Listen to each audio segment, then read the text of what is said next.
Yeah. All righty, everybody. Welcome to the new old independent voices here through iabcal.org and Trusted Choice and JLJ Media.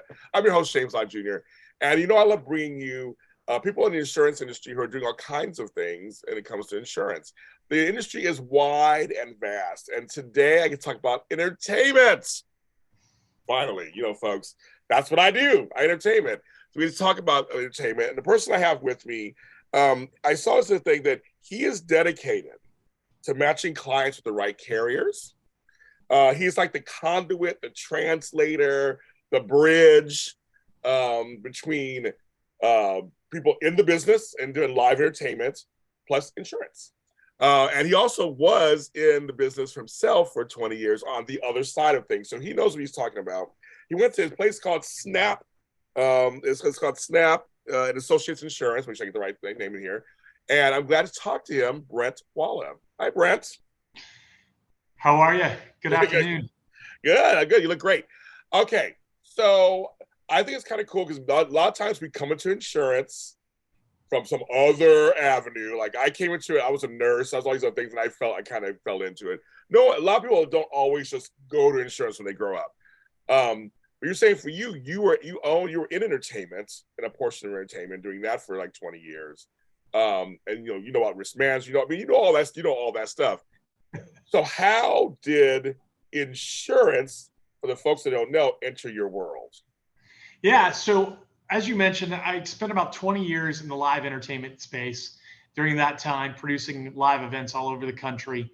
And, I sat on as the business owner operator and dealt with insurance, right? And really confusing foreign language. And a lot of times dealt with a lot of surprises, right? So as a policyholder, it's not always the most enjoyable, smoothest part of running your business. I often joke that I'm like, I know you don't want to talk to me, but I know you need to talk to me, right? And so how the insurance process is, for a long time, I was a purchaser of policies. And then during my time in the entertainment space, the last 4 years, I actually started to work on a tour that ended up licensing the name, the TV show Wipeout. So we did a licensing agreement with ABC Disney. And during that time, they came into our operation and they said, hey, guys, you're good, but you're not Disney good. And so they sent out a couple of risk management CSPs from Aon and Marsh, and they spent a lot of time with us. So in addition to producing, the tour kind of blew up, and now I had 3 tour managers, and I had to take a step back, and I got really into the risk management role and safety along with one of my counterparts there. And so we were just making sure we were checking all the boxes. We had all the right policies, we had all the right procedures, et cetera. And so when that sent me to Australia a couple times and Japan, in addition to 25 tour stop around the country, I said, time out. I didn't come to this tour to travel, but now I'm traveling all over the place. So I spent a little time talking to other professionals that were out there. And I asked them, tell me what it takes to be really good in your industry. And so I was able to sit down with one of the owners here at Snapp, Dan Beck, and I asked him that question. And, and it just generated a whole conversation that lasted several hours. And he said, hey, I think we might have something here. Why don't you put together a little game plan and come back and present it to us? So we did that, and lo and behold, they hired me. We came on. I started working inside of Snapp at that time and really focusing on my network and the live entertainment space. And so for the last 7 years, I've really been focusing on that, and obviously going through COVID and seeing the industry just crushed, right? And coming back with that and working with our clients during that time to, just to protect their assets and get them through that, we call that desert season of entertainment. We've come back and seen the pendulum swing back. And so recently, we've become part of a bigger group called Alchemy, and Alchemy has a ton of resources and services, and had the opportunity to stand up Snapp Entertainment, which really is about providing insurance solutions for the live entertainment space. So we focus on festivals, concerts, promoters, venues, event planners, producer, production companies. There's film and TV, which we do a little bit of, but really at Snapp Entertainment, our core focus is the live entertainment space. Yeah, there's so many things to unpack there. Number one, I remember I both studios worked for, and the studio I work with ABC, Disney, CBS, Sony. I mean, everything shut down. If you're in Los Angeles or New York, or that was it. That was a strange, for me, it was March 17, 2020. I know exactly where I was when I was told to sit at home and we don't know what's happening yet. So congratulations that you helped us make it through, because I know a lot of my colleagues who probably need it, who are working with you and are policies with you. I'm sure it was such a, I just remember it was, a desert is a great way of putting it. In LA especially, it was just like, everybody was just like scrambling at home. Like there was no traffic in Los Angeles, and there was like, the air was clean. But we're all seeing him going, what are we gonna do? And we don't know how long it's gonna last. So I mean, so thank you for you guys' service, just helping us. Like, I know it was a tough chance, but then you understood too, because you were on the other side of it for so long.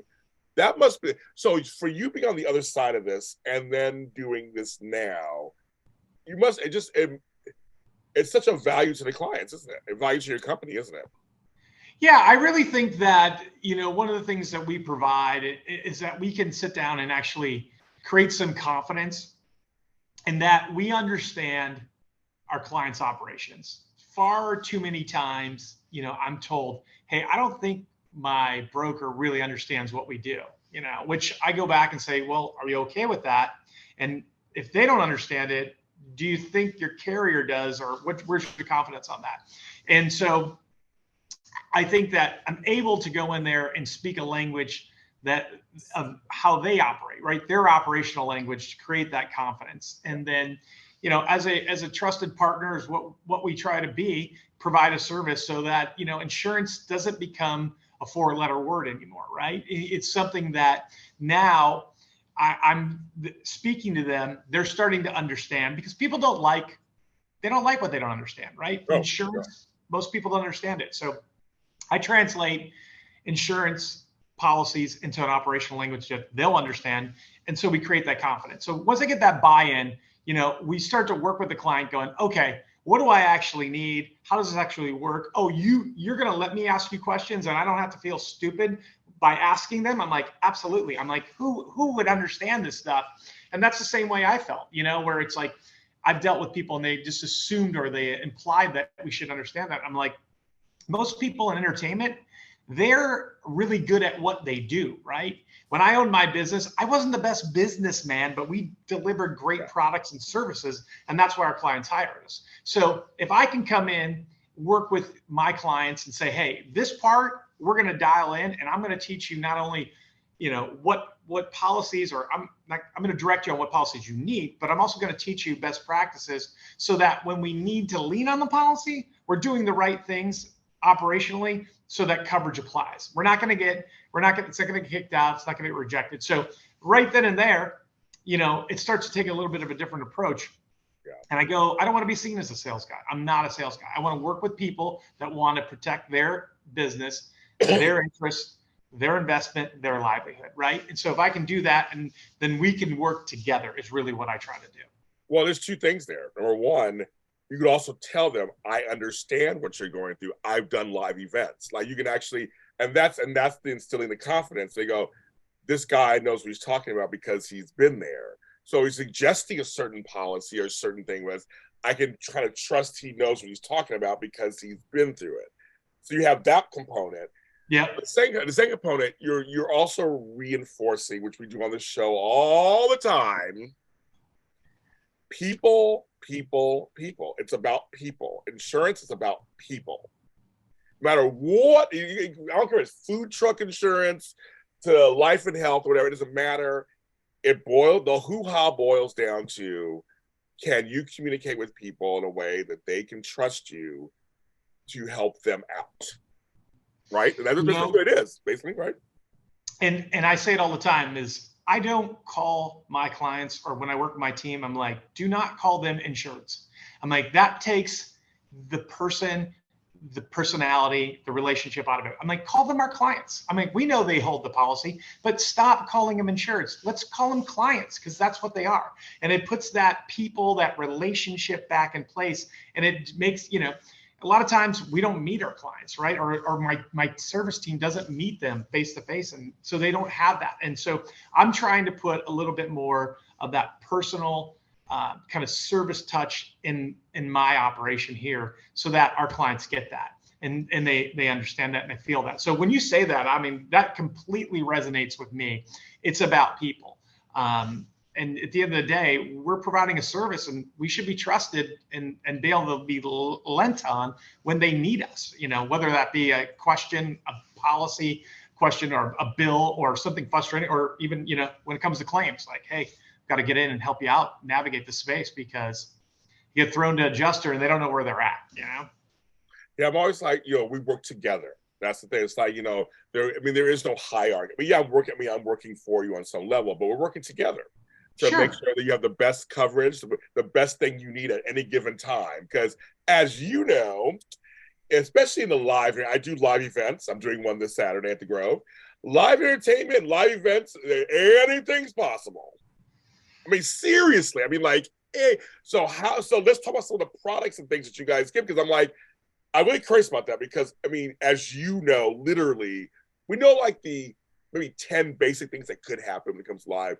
But then there's like 10 other things that you just, acts of nature, freaks, who knows, just things happen. So yeah, let's talk about that actually. Let's get into now with Snapp. What you got? Yeah, I mean, and so depending on what segment of the industry you're working on, right? Let's just take a live event per se, right? So there's the venue, there's the promoter or the producer, there's all the production companies and support services that go into that. And then, there might be additional people that are freelancers or used to be freelancers before, you had to become a business. And so there's a lot of individuals that support it, right? So in that scope of things, there's many different coverages that would come in play just for a live event. But so we offer services for that special event world, the live event, the one-off event, things of that nature, right? Okay, good. Be it a music festival, a corporate event, and maybe, a lot of nonprofits as well will say, hey, we're going to throw our 3-day festival to raise money. And I'm like, okay, so let's carve out that risk from your day-to-day operations, right? We don't want to mix those risks. And, if there's a claim that in a mass gathering, a live event, which has way more exposure than your day-to-day operations at your office, right, with 3 or 4 people, like, we don't want to drive your cost up on your day-to-day. So we're going to carve it out. We're going to give you a special event policy. So inside of that, you've got your general liability. Depending on the city or the venue requirements, obviously we have excess limits that we can offer to go on top of that. In addition to that, do you need workers' comp? Do you have workers' comp in place? Do you need it are you hiring people now that you have that responsibility? There's an auto exposure too. Sometimes just to get on property, you're going to need the auto piece on that too, right? So you're kind of standard GL operational pieces there too. But in addition to that, for the live event space, we can go into, there's a care, custody, and control situation that when you sign contracts with, let's just say your audio company comes in and you've got to book them. In there, it's saying that, hey, while you're in control and we're not on site, we expect our equipment to be safe, not stolen, or not burned up in a fire, right? So a lot of my clients, I'll get into them and say, hey, we probably need to look at your inland marine risk, like your rented equipment, care, custody, and control. And they're like, well, we've been doing this event for 15 years. We've never done that. I'm like, well, let me tell you why, right? And so I get into that and we kind of explain that, like, oh, so hey, we've got a $1.5 million exposure here that we need to buy some insurance for. So we'll get into the inland marine kind of care, custody, control on that. And then we'll also get into cancellation. So whether that be from directly just, some of my clients want cancellation that includes weather. Some of them want rain insurance that, hey, it's an outdoor event. We get X amount of rain. I know we're going to get that. We wrote some big corporate events that were taking over some convention center hotel properties. And they're like, we're down in the Southeast in October. We might want to get some cancellation if, hurricane decides to roll in, and we've got quite a substantial budget. So we've done that. And, even what was interesting for a while, we were writing, which you kind of couldn't get really COVID coverage, but we had one unique product that was covering specifically for COVID. And we were doing that more in the film and TV, kind of like TV productions and stuff. We were covering cast coverage, crew coverage on that, imminent peril, government shutdown, things of that nature. So I'm glad to say that we're really not working on that too much anymore, but there was a solution that really was excluded, on all policies once we kind of got into 2020, but we had a unique niche on that. And so, that kind of just goes into our industry and knowing what's out there. No, it's good. And well, unfortunately in LA, things are getting worse again. Who knows? But it's no story. It's getting. I got COVID last week, so I mean, it finally hit me after 3 years. It got me. I had a mild version, thank God, but it got me. But it got a lot of my actor friends. They're getting it too. It's just crazy. But no, what I like what I'm hearing, and folks that are listening and watching this, is that you're saying, me and my team are keeping up with everything. We're thinking of everything, and we're figuring out how to write policies and take care of your risk and exposure. We're trying to figure it all out for you, and we do. That's what it sounds like to me. What you're saying, like we'd come to us. Absolutely, we'll work it out. I mean, we've got to keep up, right? We've also got some relationships that I think are very non-traditional in the insurance space, where we work with different agencies and producers to bring in some products. And it's like, I think the mindset of looking and not maybe having a traditional lens on that has opened up some different opportunities in the last few years, where it's like, I've got some partners in Canada that have clients that they're like, hey, they now lean on me because they're like, hey, we're doing a US operation. Could you help me out with that? And so, you don't really find broker relationships kind of partnering up to solve problems, but those are the kind of things that we've been able to do, just because I think we're looking at it not from a kind of a traditional insurance kind of perspective, right? Like, at the end of the day, we've got to take care of our clients. And if it requires some outside the box thinking, we're going to, right? I didn't grow up in this business, but I spent a lot of time in, on the agency side and kind of working with big brand in the live event space. And so I've taken that philosophy and applied it here to Snapp Entertainment, so that at the end of the day, we're going to best serve our clients and protect them from what they need or the risks, and give them the policies they need. I think that's great. I think that's a great attitude, a great way to look at it. But to say entertainment is such a just nebulous field. It's a field. It's a field. And trust me, I run across things all the time. You're like, I never even thought of that. And like I said, I cover red carpets. That's a live event. There's things that I do on this side of it. And if I bring a person with me who's a camera person, seriously, it's all kind. I feel safe with just listening to you talk the last 20 minutes about this. I feel like, oh, you guys are good. I can come to you guys. You guys are working out for me. Like, you guys, and that's what I'm just saying with people out there listening, is like, Snapp is here for you. They actually have things in place, so they're ready to listen and figure it out with you. And that's what I like about that. You're not just, again, stiff insurance. It's all we do. That's it. Because you understand the entertainment business is not that way. It just is. There's some things that are kind of stiff, but it's not. It's completely not. And the last couple of years, you just said, we've been up and down and all around in this business. I feel like we've all been kicked around a little bit, but we're doing good. Like we're resilient. So you good. I want to ask you guys, as we come to a close, this has been fascinating, Brent. Thank you for your time. I went that, but I want to ask you, because you left live entertainment, you left traveling all over the world, all of that, for this. So what are some things you've learned about yourself switching over to this side of things? I'm literally switching over. Like, you literally went from one side to the other side. And how much more do you like it, or is it just like, what is it about this you're enjoying? So I often get that. I'll talk to an old friend, whether it just be we're catching up, somebody from the industry, we'll pick it up, or they'll call me about an insurance question, something they're trying to solve for.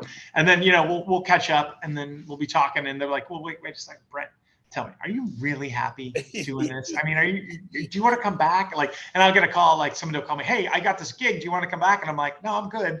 I'm good over here. But what I learned is that I actually am really happy, because I would say that this transition was something that I needed to figure out, right? So when I had some things in my life that said change and become less travel was going to be a good thing for me.